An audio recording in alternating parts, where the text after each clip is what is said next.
The need for speed. There is nothing wrong with speed when a system is designed for it. I had a harrowing taxi ride in Germany on the autobahn. The ride was uncomfortable, not because of the very high speed, but the condition of the dilapidated taxi I was riding in. It is not a good feeling when you know you are going too fast. It is uncomfortable. The taxi was not ready for high speed. If you have ever ridden in a car that you felt was going too fast because of the car, driver, or conditions, you are aware of that uneasy feeling associated with the experience. It can cause you to try to mash an imaginary brake when you are sitting in the passenger seat. That same uneasy feeling can overtake you as a project manager if things are going too fast. The bad news is projects are a lot longer than a car ride.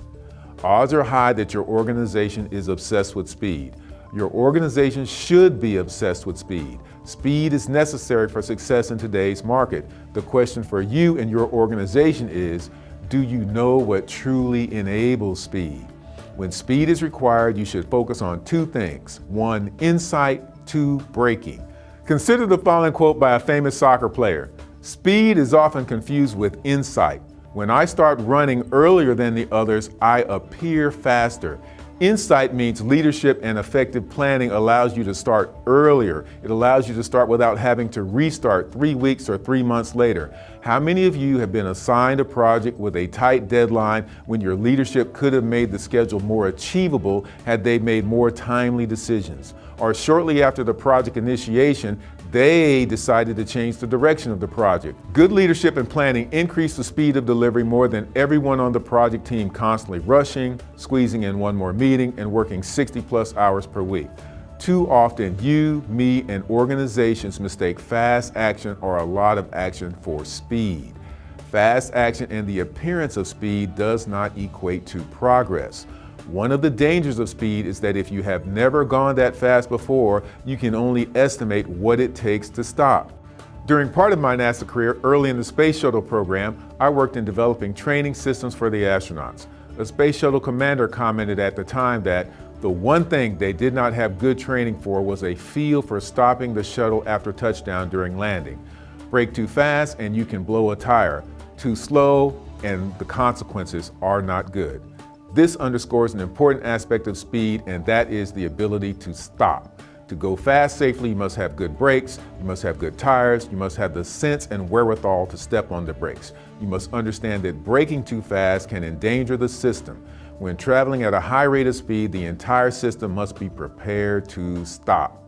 So if you're in an organization that prides itself on speed, you should be equally proud of your braking system.